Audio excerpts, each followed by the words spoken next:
Okay. How well prepared do you feel to teach English or ELLs? ELLs. Yes. I am certified in ESL. I'm also certified not just with the supplemental, but also K4. So I have a K4 ESL teaching certificate as well as a regular teaching certificate. My first 5 years of teaching, I taught in probably 99% Hispanic school.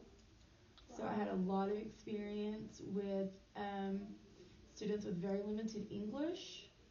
Taught a lot of vocabulary, a lot of synonym type things just to help with vocabulary and just in writing sentences and getting those in the right order as English, because a lot of times the way they speak is kind of backwards from the way we speak and write. So. Oh yeah, that's so true. So that is that difficult, having to kind of teach them that it's kind of the opposite? It just takes time, especially work on a lot in writing, like in writing sentences and in writing time is when we usually work on that. And speaking of the school you worked at for the first 5 years, what can the school district or just the school itself do to help meet the needs of those children? What we had there was a woman who was Hispanic. She was Spanish speaking, and she was also the interventionist. So that was very helpful for those students who were struggling to read the English language and speak the English language, to go to her for intervention.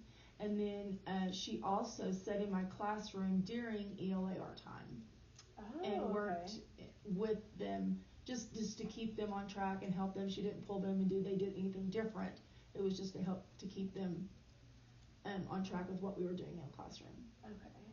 And then, in your opinion, what are the characteristics of effective ELL programs? Do these correlate with the characteristics outlined? Or, okay, that's for me, that's not for you.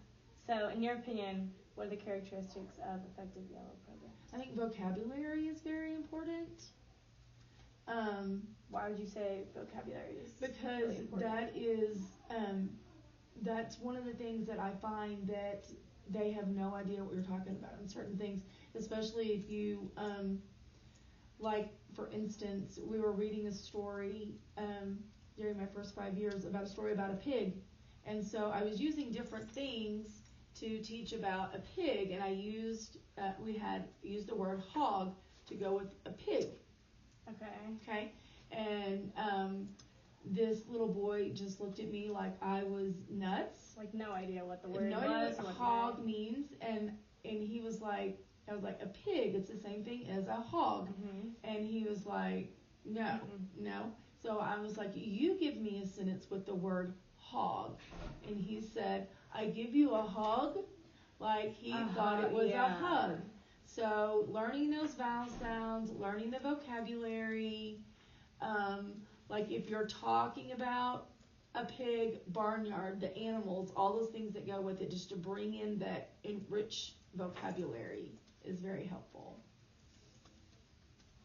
And phonics as well for the English language, if they are, ELLs learning to speak English and not in a dual language program.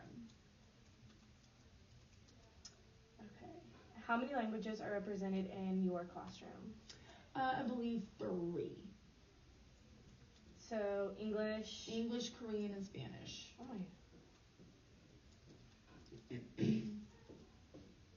In what ways are you providing effective instruction for ELLs? For the one that is identified, they do have someone that comes in with him once a day for about 30 minutes to check on him. He's very high. He's actually being tested for GT right now. He's one of the highest reading groups, even though he only turned 6 the first week we were in school. This student does struggle with some vocabulary. We were talking about deserts and things this week, doing our land forms, and a lot of those those things were foreign to him. He didn't understand about these different things, and so we had to talk about the different animals and the sounds they make and why they were in the desert, and just to help clarify some of those things. The other two that speak Spanish are not identified as ELLs, but one I really believe should be, but she's not, and the parent fill out that the form to identify them, but she does have problems with filling in the correct words and sentences and making the words correct and adding an S or not adding an S or adding an A, to make sentences make sense, and that's something that I work on with her during writing time and conferences. With vocabulary. And sentence structure. Okay. And that student also scored very low on maps and has been going to tutoring this whole time and came in at a solid B level, Fontaine Pinnell B, and the last time we tested her, she scored F, which puts her on grade level. So being an ELL with low vocabulary or limited vocabulary does not inhibit them from learning at all. Okay. How do you communicate with parents who do not speak English? In the past, I would have a interpreter come and speak. A lot of times, the student was the interpreter. That's what I was going to ask, because obviously they know. Yeah, the student would be the interpreter. I had a student who also interpreted for me with another parent that came into my room, and normally I would not have done that, but I had to speak to that parent, and this student wasn't even her parent.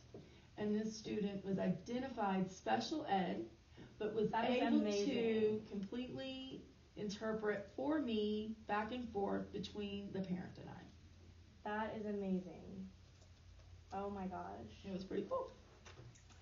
And last but not least, I will be in my own classroom next fall. What recommendations do you have to help me prepare to teach ELLs? Take professional development that involves vocabulary. Be aware of the ELPs, because even though you do not teach dual language or you're still required to teach those ELPs to those students. So know the ELPs as much as the TEKS. And anything that you do as far as vocabulary wise, as far as phonics wise, that is for ELLs tends to be good practice for all students.